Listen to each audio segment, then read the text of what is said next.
नमस्कार दोस्तों। आज टी20 वर्ल्ड कप 2026 के सुपर 8 में भारत और वेस्ट इंडीज के बीच कोलकाता के ईडन गार्डन्स में एक ऐसा रोंगटे खली कर देने वाला महामुकाबला शुरू हुआ है जिसने पूरे क्रिकेट जगत को हिलाकर रख दिया है।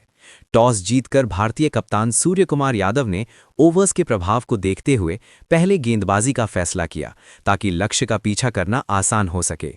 वेस्ट इंडीज की ओर से शाय होप और रोस्टन चेस ने पारी की आक्रामक शुरुआत की।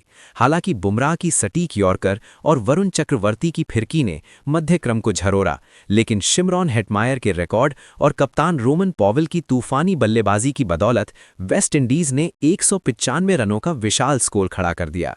असली रोमांच तब शुरू हुआ जब भारत 196 रनों के लक्ष्य का पीछा करने उतरा। शमार जोसेफ और मैथ्यू फोर्ड की आग उगलती गेंदों ने शुरुआती ओवरों में ही कहर बरपा दिया, जिससे भारतीय खेमे में खलबली मच गई। अब देखना दिलचस्प होगा कि क्या अभिषेक शर्मा का विस्फोटक अंदाज या संजू सैमसन की क्लासिक तकनीक भारत को इस मुश्किल भंवर से बाहर निकाल पाएगी। और तकनीकी रूप से सक्षम रोस्टन चेस की सलामी जोड़ी जैसे ही बाउंड्री लाइन पार कर पिच की ओर बढ़ी, पूरा स्टेडियम इंडिया इंडिया के नारों से थर्रा उठा। भारत की ओर से गेंदबाजी की कमान यॉर्कर किंग अर्शदीप सिंह ने संभाली। अर्शदीप ने अपने पहले ओवर में बेहद कसी हुई और सटीक लाइन लेंथ से गेंदबाजी की, जिससे कैरिबियाई बल्लेबाजों को हाथ खोलने का कोई खास मौका नहीं मिला। लेकिन मैच में असली हलचल और रोमांच का संचार तब शुरू हुआ जब दूसरा ओवर डालने के लिए उपकप्तान हार्दिक पांड्या आक्रमण पर आए। शाय होप, जो आज किसी अलग ही इरादे से मैदान पर उतरे थे, उन्होंने हार्दिक की एक गति वाली शॉट ऑफ लेंथ गेंद को बड़ी ही खूबसूरती और बिजली जैसी तेजी से भांपा। उन्होंने एक कलात्मक फ्लिकी पुल शॉट खेला और गेंद को मिड विकेट के स्टैंड्स में अविश्वसनीय लंबे के लिए भेज दिया। ईडन का शोर एक पल के लिए थम गया, क्योंकि ये प्रहार सीधा और घातक था। हार्दिक ने वापसी की कोशिश की, लेकिन अगली ही लेंथ बॉल पर होप ने अपने बल्ले का मुंह खोला और कवर्स के बीच से एक शानदार चौका निकाला, जिसने वेस्ट इंडीज के आक्रामक इरादों को पूरी दुनिया के सामने स्पष्ट कर दिया। पारी के तीसरे और चौथे ओवर में भारतीय गेंदबाजों और वेस्ट इंडीज के बल्लेबाजों के बीच एक जबरदस्त संघर्ष देखने को मिला। अर्शदीप सिंह, जो अपनी लय तलाश रहे थे, उन्होंने जैसे ही कुछ गेंदें ओवर पिच डालीं, अनुभवी रोस्टन चेस ने उनका पूरा फायदा उठाया। चेस ने अपने लंबे हाथों का इस्तेमाल करते हुए लगातार 2 कड़क चौके जड़े, जिससे भारतीय खेमे में चिंता की लकीरें साफ दिखने लगीं। यहीं पर मैच का पहला बड़ा नाटकीय मोड़ तब आया जब मिस्ट्री स्पिनर वरुण चक्रवर्ती के पास रोस्टन चेस को रन आउट करने का एक सुनहरा मौका था। चेस 1 रन चुराने के चक्कर में आधी क्रीज तक आ चुके थे और उनके वापस लौटने की कोई संभावना नहीं थी, लेकिन दबाव के उस क्षण में वरुण ने गलत छोर पर थ्रो फेंक दिया और एक निश्चित विकेट भारत के हाथ से फिसल गया। कोलकाता के ऐतिहासिक ईडन गार्डन्स का वो हाई वोल्टेज ड्रामा अपनी पराकाष्ठा पर था और मैदान के चारों ओर व्याप्त तनाव को साफ तौर पर महसूस किया जा सकता था। पारी के 5वें ओवर में जब दुनिया के सर्वश्रेष्ठ और सबसे घातक गेंदबाज जसप्रीत बुमराह अपने हाथ में गेंद थामे आक्रमण पर आए, तो उन्होंने अपनी एक तीखी आग उगलती बाउंसर पर रोस्टन चेस को पूरी तरह से चकमा दे दिया। गेंद इतनी तेजी से अंदर आई कि चेस के पास संभलने का समय नहीं था। बल्ला उनके हाथों में कांप गया और गेंद का ऊपरी किनारा लेकर हवा में काफी ऊंची टंग गई।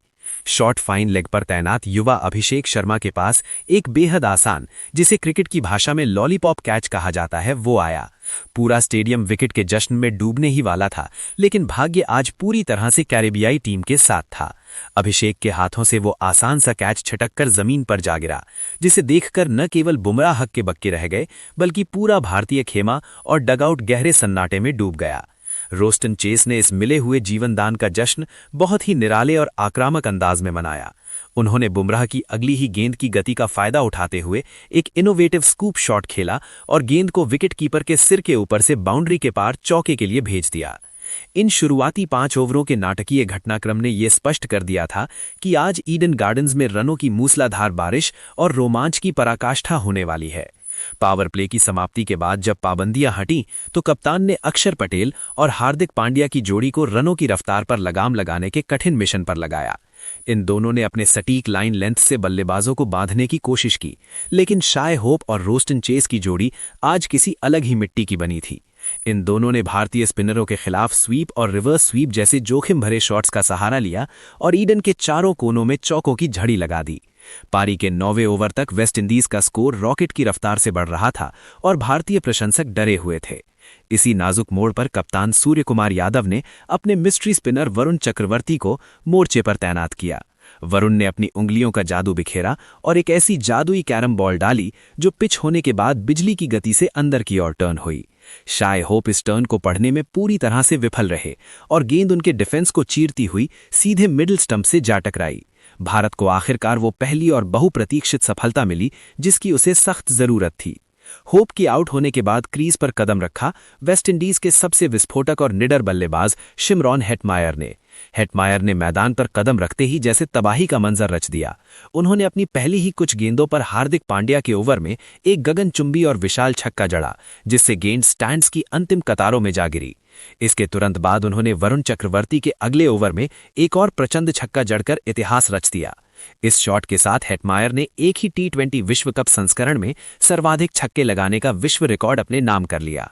हेटमायर की इस बेलगाम आक्रामकता को देख ऐसा प्रतीत हो रहा था कि वेस्टइंडीज की टीम आज 200 या 220 के विशाल योग को बड़ी ही आसानी से पार कर जाएगी। लेकिन तभी ईडन गार्डन्स के उस महान रंगमंच पर शुरू हुआ जसप्रीत बुमराह का वो जादुई स्पेल, जिसने पूरे स्टेडियम और कैरिबियाई खेमे को पूरी तरह से स्तब्ध और मूक बना दिया। पारी के 12वें ओवर में जब बुमराह वापस अपने दूसरे स्पेल के लिए आए तो उनकी आंखों में विकेट की भूख साफ झलक रही थी। उन्होंने अगली ही लेंथ बॉल पर निडर होकर कदमों का इस्तेमाल किया और 85 मीटर लंबा एक गगनचुंबी सीधे गेंदबाज के सिर के ऊपर से जड़कर अपनी ताकत का लोहा मनवाया। लेकिन असली तबाही का मंजर तो 16वें ओवर में आना अभी बाकी था, जब यॉर्कर किंग अर्शदीप सिंह अपने दूसरे स्पेल के लिए वापस लौटे। कैरिबियाई कप्तान रोमन पॉवेल ने अर्शदीप की दिशाहीन और दबावपूर्ण गेंदबाजी का भरपूर फायदा उठाते हुए इस अकेले ओवर में 24 रन कूट डाले, जिसने भारतीय खेमे के आत्मविश्वास को झकझोर कर रख दिया। पॉवेल ने अपनी मांसपेशियों की शक्ति का प्रदर्शन करते हुए लगातार 2 विशाल छक्के जड़े, जिससे गेंद स्टेडियम की छत को छूने के करीब पहुंच गई। ओवर की अंतिम गेंद पर उन्होंने अपनी कलाइयों का इस्तेमाल करते हुए एक शानदार लेट कट शॉट के जरिए चौका बटोरा और ओवर का एक बेहद आक्रामक अंत किया। कमेंट्री बॉक्स में बैठे रवि शास्त्री ने अपनी कड़क आवाज में इसे इस महामुकाबले का सबसे बड़ा टर्निंग पॉइंट करार दिया, क्योंकि यहां से मैच का मनोवैज्ञानिक संतुलन पूरी तरह से वेस्टइंडीज की ओर झुकता हुआ प्रतीत होने लगा था।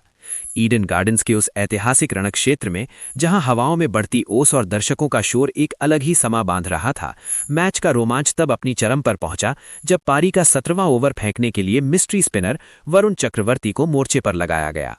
वरुण ने अपनी फिरकी के जाल में अनुभवी जेसन होल्डर को फंसाने की भरसक कोशिश की, लेकिन होल्डर आज किसी और ही ग्रह की बल्लेबाजी कर रहे थे।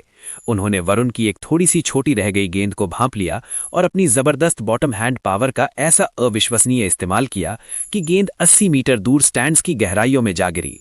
इस गगनचुंबी ने भारतीय खेमे के आत्मविश्वास को हिलाकर रख दिया। अगली ही गेंद पर होल्डर ने एक बार फिर अपनी ताकत दिखाई और कवर्स के ऊपर से एक कड़क चौका बटोरकर वेस्टइंडीज के स्कोर को 160 रनों के मनोवैज्ञानिक आंकड़े के पार पहुंचा दिया। पारी के 18वें ओवर में कप्तान ने एक बार फिर अपने सबसे बड़े हथियार जसप्रीत बुमराह को गेंद थमाई।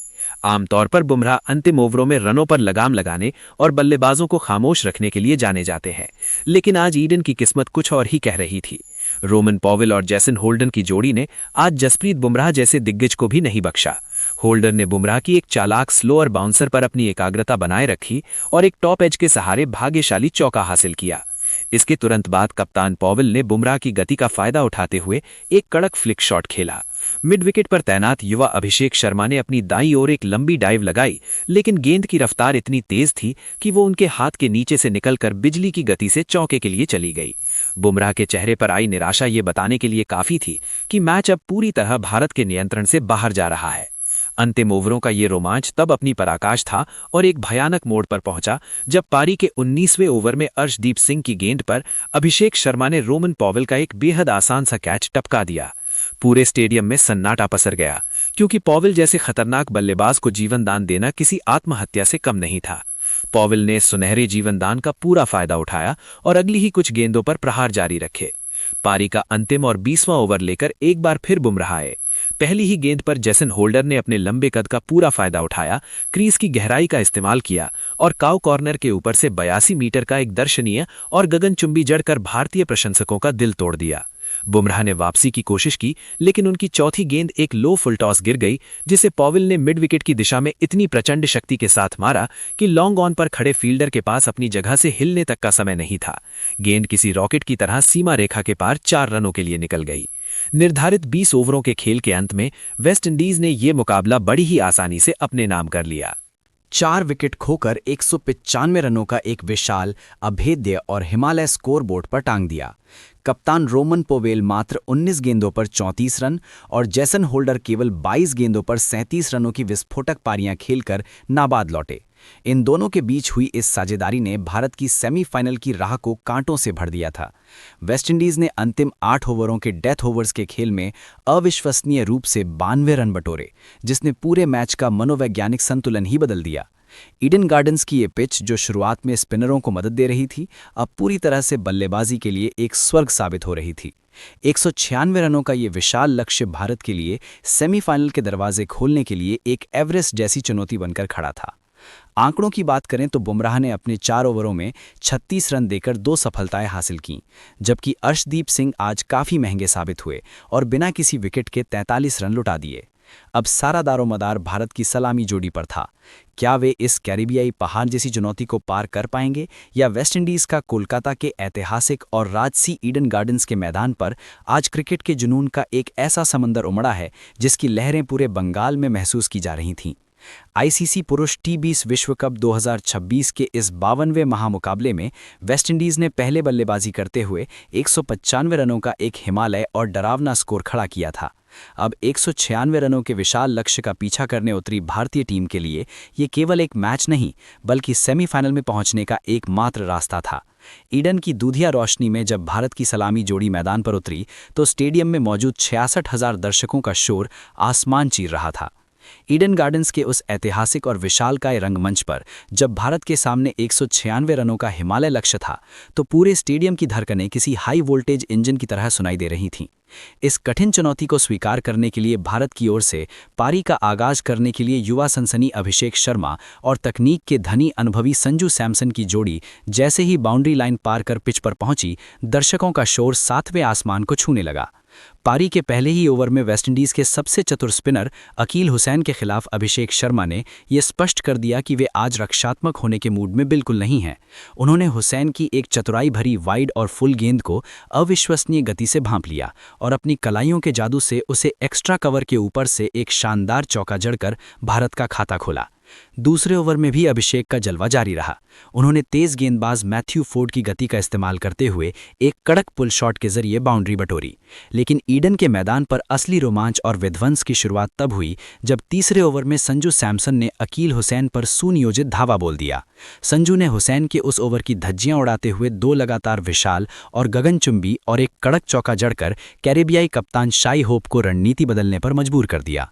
पूरा स्टेडियम संजू संजू के नारों से गूंज उठा और ऐसा लगा कि भारत इस लक्ष्य को पावर प्ले में ही बौना कर देगा। हालांकि टी20 क्रिकेट अनिश्चितताओं और क्षणिक गलतियों का खेल है। इसी ओवर की अंतिम गेंद पर अभिषेक शर्मा एक और बड़ा शॉट खेलने के घातक लालच में अपनी एकाग्रता खो बैठे और गेंद को हवा में लहराते हुए शिमरॉन हिटमायर के हाथों में एक आसान कैच थमा बैठे। अभिषेक के आउट होते ही ईडन में अचानक एक भयावह सन्नाटा पसर गया। उनके स्थान पर क्रीज पर आए ईशान किशन, जिन्होंने आते ही कुछ आकर्षक और आक्रामक शॉट्स खेलकर ये जताने की कोशिश की कि वे दबाव में नहीं हैं। उन्होंने मैथ्यू फोर्ड के खिलाफ एक दर्शनीय फ्लिक चौका जड़ा, जिसने भारतीय प्रशंसकों की निराशा को कुछ कम किया। लेकिन मैच का रुख तब फिर से पलटा जब 5वें ओवर में अनुभवी जेसन होल्डर ने अपनी क्रिकेटिया समझ और चतुराई का लोहा मनवाया। उन्होंने ईशान किशन की आक्रामकता को भांपते हुए एक सटीक शॉट ऑफ लेंथ गेंद फेंकी। ईशान ने उसे पुल करने का जोखिम भरा प्रयास किया, लेकिन गेंद बल्ले के निचले हिस्से पर लगकर हवा में टंग गई और सीधे डीप स्क्वायर लेग पर मुस्तैद खड़े हेटमायर के सुरक्षित हाथों में चली गई। मात्र 35 रनों के योग पर भारत के 2 मुख्य विकेट गिर चुके थे और ऐसा लगने लगा था कि मैच और सेमीफाइनल का टिकट वेस्टइंडीज की मुट्ठी में कैद हो रहा है। मुश्किल की इस अत्यंत कठिन घड़ी में जब भारतीय नैया मझधार में फंसी थी, मैदान पर कदम रखा दुनिया के नंबर 1 टी20 बल्लेबाज और भारतीय कप्तान सूर्य कुमार यादव ने। सूर्य के क्रीज पर आते ही पूरे स्टेडियम की ऊर्जा जैसे रिचार्ज हो गई। उन्होंने संजू सैमसन के साथ मिलकर भारतीय पारी की बिखरी हुई कड़ियों को जोड़ना और संवारना शुरू किया। छठे ओवर में सूर ने होल्डर की गेंद पर अपना वो विश्व प्रसिद्ध और ट्रेडमार्क सुपला शॉट खेला, जिससे गेंद 74 मीटर दूर स्टैंड्स में जा गिरी। इस एक छक्के ने न केवल रनों की गति बढ़ाई, बल्कि भारतीय प्रशंसकों की बुझती हुई उम्मीदों को फिर से प्रज्वलित कर दिया। इसके बाद संजू सैमसन और सूर की इस डेंजरस जोड़ी ने मिलकर कैरेबियाई गेंदबाजों, विशेषकर गुड़ाकेश मोती और रोमेरियो शेफर्ड को अपने निशाने पर लिया और मैदान के चारों ओर शॉट्स की बौछार कर दी। मैच में एक बेहद नाटकीय मोड़ तब आया जब 9वें ओवर में गुड़ाकेश मोती ने अपनी ही गेंद पर सूर का एक लॉलीपॉप जैसा आसान कैच टपका दिया। दुनिया के सर्वश्रेष्ठ बल्लेबाज को ऐसा जीवन दान देना किसी आत्मघाती हमले से कम नहीं था। सूर ने इस सुनहरे जीवन दान का जश्न अगली ही गेंद पर मोती को एक बेमिसाल चौका जड़कर और उन्हें मानसिक रूप से दंडित करके मनाया। अब यह महासंग्राम एक ऐसे मोड़ पर था जहां से हार और जीत के बीच का फासला केवल इन दो दिग्गज बल्लेबाजों के इरादों पर टिका था। ईडन गार्डन्स के उस ऐतिहासिक और भावनाओं से भरे मैदान पर, जहां 1.4 अरब भारतीयों की धड़कनें संजू सैमसन के हर शॉट के साथ तेज हो रही थीं, पारी का सबसे भावुक, हृदयस्पर्शी और गौरवशाली पल 10वें ओवर में आया। जैसे ही संजू सैमसन ने कैरेबियाई स्पिनर गुड़ाकेश मोती की थोड़ी सी बाहर निकलती गेंद को भांपते हुए अपनी कलाइयों का जादू दिखाया और एक कड़क बिजली जैसा तेज कट शॉट खेलकर बाउंड्री बटोरी, पूरे स्टेडियम ने खड़े होकर इस योद्धा का अभिवादन किया। संजू ने महज 31 गेंदों पर अपना ये शानदार अर्धशतक पूरा किया, लेकिन उनका जश्न शोर शराबे वाला नहीं था। उन्होंने बहुत ही शांत और शालीन तरीके से अपना बल्ला उठाकर ड्रेसिंग रूम की ओर इशारा किया, जो उनकी बढ़ती हुई परिपक्वता और खेल के प्रति उनकी गहरी समझ को साफ तौर पर दर्शा रहा था। हाल के समय में फॉर्म के उतार चढ़ाव, आलोचनाओं के तीखे तीर और टीम से अंदर बाहर होने के मानसिक दबाव के बीच संजू की ये पारी उनके करियर और भारतीय क्रिकेट के लिए किसी संजीवनी से कम नहीं थी। जैसे ही भारतीय प्रशंसक इस अर्धशतक का जश्न मना रहे थे और ऐसा लग रहा था कि टीम इंडिया ने मैच पर अपनी फौलादी पकड़ मजबूत कर ली है, तभी वेस्टइंडीज के सबसे घातक हथियार शमार जोसेफ ने 11वें ओवर में एक ऐसा प्रलयकारी और घातक स्पेल फेंका जिसने ईडन की खुशी को पल भर में सन्नाटे में बदल दिया। जोसेफ ने अपने दूसरे स्पेल की पहली ही गेंद पर वो करिश्मा कर दिखाया जो अब तक नामुमकिन लग रहा था। उन्होंने दुनिया के नंबर 1 T20 बल्लेबाज और भारतीय कप्तान सूर्य कुमार यादव को अपनी गति और उछाल से चकमा दिया। सूर ने एक बड़ा शॉट खेलने का प्रयास किया, लेकिन गेंद उम्मीद से ज्यादा उछली और एक्स्ट्रा कवर की दिशा में हवा में तैरने लगी। वहां तैनात शेरफिन रदरफोर्ड ने अपनी आंखों को गेंद पर जमाए रखा और आगे की ओर एक लंबी साहसी डाइव लगाते हुए धरती से चंद इंच ऊपर एक अविश्वसनीय फ्लाइंग कैच लपक लिया। सूर के आउट होते ही कैमरा स्टैंड्स की ओर मुड़ा, जहां उनकी पत्नी और डगआउट में मौजूद कोच गौतम गंभीर समेत सभी भारतीय खिलाड़ी पूरी तरह स्तब्ध और हताश नजर आए। ये भारत के लिए इस मैच का सबसे बड़ा और सबसे दर्दनाक झटका था। जब 12 ओवरों का खेल समाप्त हुआ तो स्कोरबोर्ड पर भारत का स्कोर 104-3 था। संजू सैमसन 34 गेंदों पर 58 रनों की एक महागाथा लिखकर क्रीज के एक छोर पर अंगद की तरह पैर जमाए हुए थे। उनके चेहरे पर वो दृढ़ संकल्प साफ दिखाई दे रहा था जो बड़े मैचों के बड़े खिलाड़ियों की पहचान होती है। सूर के जाने के बाद उनका साथ देने के लिए युवा और प्रतिभाशाली तिलक वर्मा मैदान के बीचों बीच पहुंच चुके थे। अब ईडन के उस रण क्षेत्र में समीकरण किसी हाई वोल्टेज थ्रिलर फिल्म की तरह रोमांचक और चुनौतीपूर्ण हो चुका था। भारत को इस करो या मरो वाले मुकाबले को जीतने और सेमीफाइनल का गौरवशाली टिकट हासिल करने के लिए अंतिम 48 गेंदों में 92 रनों की दरकार थी। आवश्यक रन रेट अब 11.5 प्रति ओवर के उस कठिन आंकड़े तक पहुंच चुका था जहां हर एक डॉट बॉल हार के डर को बढ़ा रही थी। ईडन गार्डन्स की ये पिच अब धीरे धीरे अपनी प्रकृति बदल रही थी और थोड़ी धीमी हो रही थी, जिससे स्ट्रोक खेलना उतना आसान नहीं रह गया था जितना शुरुआती ओवरों में था। लेकिन इन तमाम मुश्किलों और दबाव के बीच संजू सैमसन की आंखों में एक ऐसी जादुई और फौलादी चमक थी जो ये चीख चीख कर कह रही थी कि वे आज इस मैदान को बिना भारत की ऐतिहासिक जीत लिखे नहीं छोड़ेंगे। पूरा भारत अब केवल ईडन गार्डन्स के उस ऐतिहासिक और भव्य रणक्षेत्र में, जब कोलकाता की रात अपनी ओस भरी चादर ओढ़ रही थी, पारी के 13वें ओवर की पहली ही गेंद पर संजू सैमसन ने अपने फौलादी इरादे पूरी दुनिया के सामने साफ कर दिए। अनुभवी स्पिनर रॉस्टन चेस ने एक सटीक यॉर्कर लेंथ गेंद फेंककर संजू को बांधने की कोशिश की, लेकिन संजू आज किसी जादुई लय में थे। उन्होंने बड़ी ही खूबसूरती और नजाकत के साथ केवल गेंद की गति का इस्तेमाल किया और अपने बल्ले के मुंह को अंतिम क्षण में खोलकर उसे बैकवर्ड पॉइंट की संकरी दिशा में चौके के लिए भेज दिया। इस शॉट की टाइमिंग इतनी सटीक थी कि फील्डर के पास हिलने तक का समय नहीं था। इसके ठीक अगले ओवर में भी युवा सनसनी तिलक वर्मा ने अपना रौद्र रूप धारण कर लिया और कैरेबियाई गेंदबाजी आक्रमण की धज्जियां उड़ा दी। वेस्टइंडीज के सबसे तेज गेंदबाज शमार जोसेफ के इस ओवर में तिलक ने लगातार 3 दर्शनीय चौके जड़कर कैरिबियाई कप्तान शाई होप को रणनीति बदलने पर मजबूर कर दिया। पूरा स्टेडियम संजू संजू के नारों से गूंज उठा और ऐसा लगा कि भारत इस लक्ष्य को पावर प्ले में ही बौना कर देगा। हालांकि टी20 क्रिकेट अनिश्चितताओं और क्षणिक गलतियों का खेल है। 14वें ओवर में रॉस्टन चेस की एक ललचाती गेंद पर तिलक ने घुटने टिकाए और मिड विकेट के ऊपर से 83 मीटर का एक गगनचुंबी छक्का जड़कर पूरे स्टेडियम को झूमने पर मजबूर कर दिया। हालांकि क्रिकेट अनिश्चितताओं का खेल है और अगली ही गेंद पर अनुभवी जैसन होल्डर में अपनी चतुराई का परिचय दिया। तिलक ने होल्डर की एक धीमी गेंद पर एक और बड़ा प्रहार करने का जोखिम भरा प्रयास किया, लेकिन गेंद उम्मीद के मुताबिक बल्ले पर नहीं आई। मिड ऑफ पर तैनात शिमरान हेटमायर ने पीछे की ओर किसी चीते जैसी दौड़ लगाई और अंतिम क्षण में हवा में गोता लगाते हुए अपनी उंगलियों के पोरों से एक अविश्वसनीय और चमत्कारिक कैच लपक लिया। तिलक 15 गेंदों पर 27 रनों की एक छोटी लेकिन अत्यंत महत्वपूर्ण और प्रभावकारी पारी खेलकर पवेलियन लौटे। अब मैदान पर कदम रखा कुंग-फू हार्दिक पांड्या का, जिनके आते ही ईडन का माहौल फिर से गर्मा गया। हार्दिक और संजू की इस अनुभवी जोड़ी ने भारतीय पारी को अत्यंत सूझबूझ के साथ आगे बढ़ाना शुरू किया। 15वें ओवर में संजू ने होल्डर की एक ऑफ पेस गेंद को भांप लिया और उसे कवर्स के बीच से एक पावरफुल चौके के लिए ब्लास्ट किया।